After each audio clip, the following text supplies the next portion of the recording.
Hoy, 18 de mayo, Día Internacional de los Museos, nos encontramos en Bagua, exactamente en el Museo Casual, para mostrarles esta posibilidad de viaje hacia el pasado para conocer mejor las historias de nuestros ancestros. Acompáñenos en este reportaje.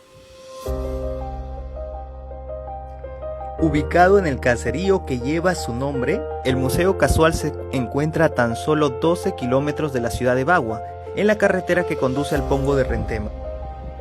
Desde El Reposo, un breve trayecto de aproximadamente 30 minutos te llevará directamente a este hermoso museo.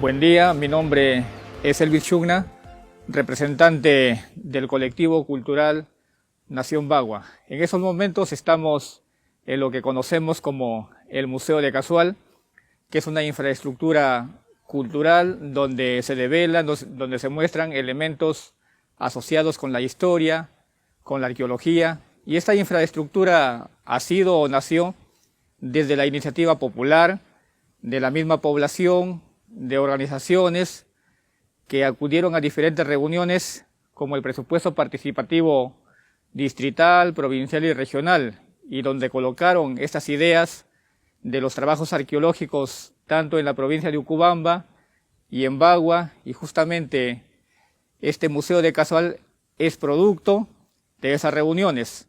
Esos proyectos tenían tres componentes, ¿no? Tanto el proyecto de Quebrada Seca Alta, el proyecto de las juntas y el proyecto de Casual. Tenían el componente de excavación, que incluía el tema de la excavación arqueológica, la develación de estratos, el componente de desarrollo turístico, que consistía en capacitación a la población, a autoridades, prestadores de servicio, y por último el componente de infraestructura. Y justamente en el componente de infraestructura está contemplado el Museo de Sitio de Casual. Y también como estos elementos, esa infraestructura de Casual, también estuvo contemplado en otros lugares como Casual y Quebrada Seca Alta, ¿no? Y hubo una suerte de experimentación en cada uno de ellos, teniendo el logro cúspide o mayor aquí en el sitio o en el caserío de Casual. El Museo de Casual en realidad ha sido una fortaleza para direccionar o colocar los soportes de la cultura y de la identidad bagüina. Hace aproximadamente 2 décadas, el conocimiento en comparación al actual era completamente distinto. Les comento que, por ejemplo, en los colegios, en las escuelas, cuando se tocaba el tema de identidad, de historia, de arqueología, se desconocía muchos de estos componentes, de estos tópicos. En el colegio, cuando estudiábamos el tema de la historia de Bagua, solamente se limitaba a 5 minutos de narración basado en la ley de creación de la provincia de Bagua y un par de mitos asociados con los cerros tutelares, con el Brujo Pata y con el Cerro 2 de Mayo, ¿no? Que está asociado a la leyenda de las langostas, muy común en todo el nororiente peruano. Y bueno, la mayor parte de la gente, o la totalidad, indicaban que Bagua no tenía historia, que Bagua no tenía cultura, que Bagua era una población reciente. Y bueno, relativamente tenían razón, porque ellos se basaban a su entorno en la última ocupación urbana, basada en colonos, en migrantes, venidos de la Sierra Cajamarquina, tanto de Chota, de Cutervo, de Jaén, venidos de Piura, venidos de Lambayeque, y todos llegaron a estas tierras a domesticarlas, a trabajar, y las primeras generaciones de bagüinos, descendientes de esos migrantes, de esos colonos, nuevamente repetían o escuchaban los testimonios, las historias de los pueblos de sus padres.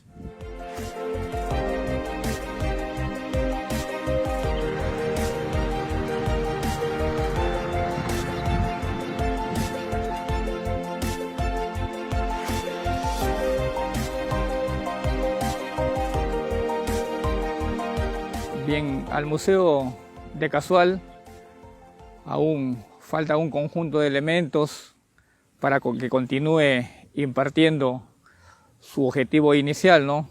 Del tema de inculcar el turismo, la cultura, la identidad. Le falta un poco más atención de las autoridades que lo administran, ¿no? Quizás, por ejemplo, un poco de mantenimiento en la infraestructura, o también corregir algunos datos, algunos elementos o información de los paneles interiores, ¿no? Entonces, ahora ya tenemos más conocimientos, hay más datos, hay más investigación científica, y entonces el museo no solamente debe ser un elemento estático, sino que debe también interactuar con los avances tecnológicos o con las publicaciones recientes, actualizarse, porque hasta el momento la información interior está tal y cual como se inauguró. Como ustedes ven, ahí en la fachada dice o indica Museo de Casual. El tema de denominación de museo lo maneja un organismo internacional, el Consejo Mundial de los Museos, que es el ICOM. Y según los reglamentos, la normativa del ICOM, lo que tenemos acá no sería un museo, sino sería una sala de interpretación, donde se presentan un conjunto de elementos, un conjunto de materiales, de cerámica, producto de las excavaciones, y tienen algunos datos. Entonces, esa es una sala de interpretación de datos. También hay sala de exhibiciones, ¿no? Donde se muestran, se presentan un conjunto de elementos arqueológicos, paleontológicos, se coloca en un estante, en una vitrina, en una mesa, y no se tiene mayores datos. ¿Y qué tenemos o qué tiene que tener una infraestructura para que sea museo? Bueno, el ICOM indica que primero debe tener una infraestructura adecuada, acondicionada, con ventilación, con el tema de seguridad, inclusive con una temperatura controlada en el interior. También un museo tiene que tener un laboratorio, ¿no? Para dar conservación, tratamiento a los materiales que posee el museo en su almacén. Y cuando hablamos de conservación, está asociado a un profesional que se llama un conservador. Entonces, todo museo necesariamente tiene que tener un almacén, un laboratorio, un conservador, y también tiene que haber un conjunto de contribuciones a la ciencia, o sea, hacer investigación científica. Entonces, pero en la mayoría de infraestructuras que conocemos no se realiza eso.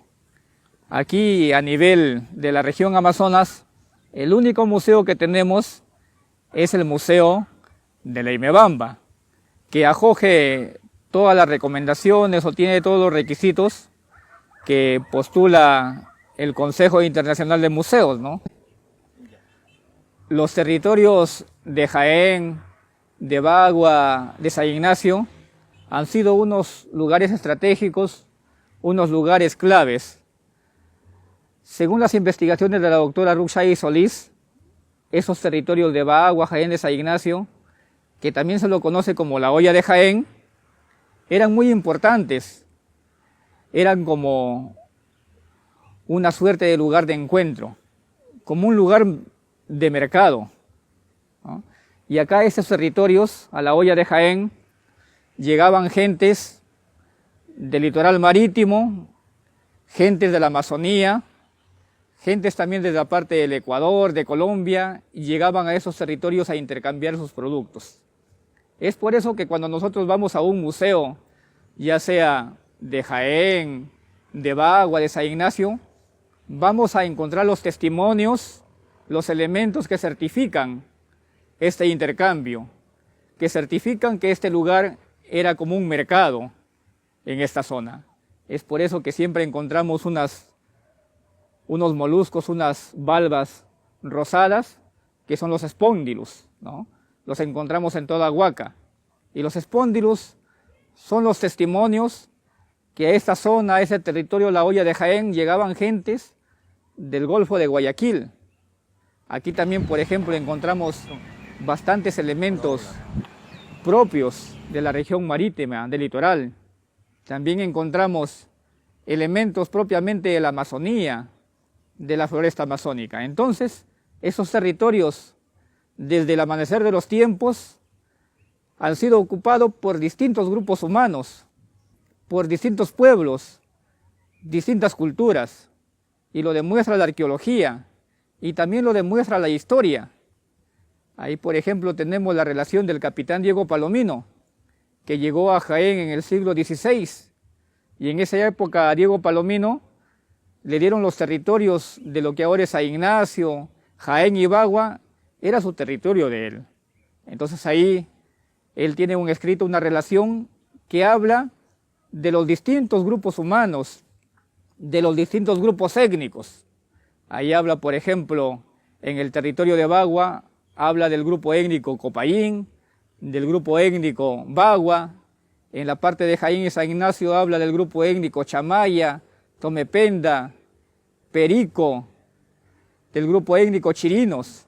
Entonces, esos son los grupos étnicos que ancestralmente han existido en esos territorios.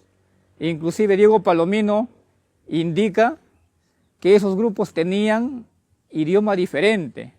Y justamente, ¿por qué se grafica ese idioma diferente? Porque, como ya dijimos, era un lugar de encuentro de gente que llegaba de diferentes latitudes a intercambiar sus productos. Y obviamente, las gentes que llegan de lugares distantes no hablan la misma lengua, no hablan el mismo idioma.